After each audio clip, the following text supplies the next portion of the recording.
আমার ডিজাইন করা একটা জিনিস যখন কেউ পরে আমার সামনে আসে তখন আমার ভেতর থেকে এক ধরনের মানে একটা মায়া জন্মায়। আমরা তো বেসিক্যালি আমরা মানে কনসেপচুয়ালি ডিজাইন করে থাকি, মানে আমার ডিজাইনগুলো সবই থাকে কনসেপচুয়ালি। তা আমি বাংলাদেশের নেচার থেকেই মানে ইন্সপায়ারেশন নিয়ে কাজ করি। আমি হাল ফ্যাশনে দ্বিতীয়বারের মতো এসেছি এবার ঈদ ফেস্টাতে, ভালোই সাড়া পাচ্ছি। তো আমার আর জেনজিদেরকে টার্গেট করা যেরকম কিছু জিনিস ইন স্টাইলে করা, তো সেগুলা মানে খুবই ভালো যাচ্ছে, দেখছি যে সবাই কিনছে আসছে খুব মানে এখানে এসে সবাই নিয়ে যাচ্ছে। এইটা একটা মানে আমার জন্য খুবই বড় পাওয়া। হাল ফেস্তার ঈদ ফেস্তার যেটা ইয়ে হচ্ছে মানে সবাই একসাথে আমরা এখানে এসছি, মানে এই মেলার মানে সবাই একসাথে আসাতে আমাদের অনেক মানে মানে বেশি প্রচারটা হচ্ছে, এই জন্য আমরা আরও বেশি পেজের মধ্যে কিনতে পারছি। আমার যেহেতু আউটলেট এখন নেই, তো মনে হচ্ছে যে আউটলেট খুলতে হবে, এরকম এতটাই সাড়া পেয়েছি।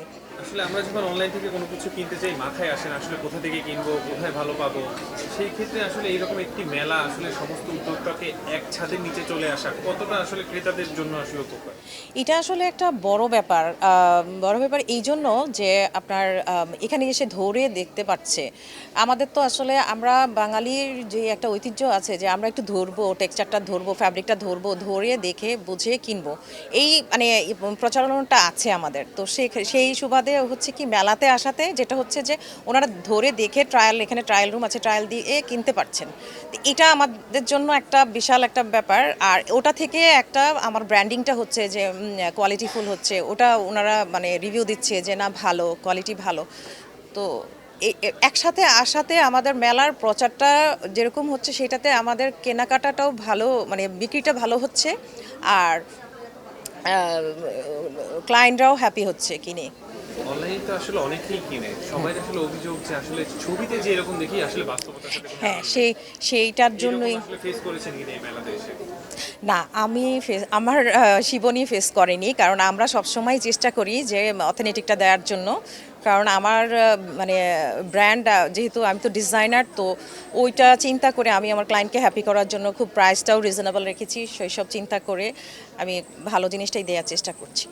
ঈদ আসলে সবাই আসলে ওভার প্রাইসিং এর ব্যাপারটা আসলে মাথায় রাখে। দেখা যায় যে বাংলাদেশে আসলে ঈদ আসলেই ব্যবসায়ীদের একটা ব্যবসা করার একটা হিড়িক পড়ে যায়। সেক্ষেত্রে থেকে আসলে কতটা বেরিয়ে আসার চেষ্টা করেছেন? আচ্ছা, আমার হচ্ছে যেটা হচ্ছে যে আমি সবসময় আমার সারা বছরই বিক্রি হয়, মানে আমার ক্যাজুয়ালি পোশাক বেশিরভাগ।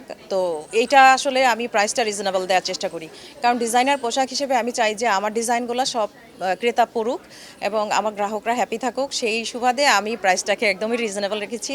আমি সবাইকে মানে ওয়েলকাম করব যে আমার এখানে আসার জন্য এবং অনলাইনে পেজে মানে নক করার জন্য আমি দেওয়ার চেষ্টা করব ভালো জিনিস। আসলে আপনার একটা প্রোডাক্ট আপনারই একজন পরিচিত মানুষ পরে আপনার সামনে আসলো, আবার তখন কি রকম ভালো লাগা কাজ করে?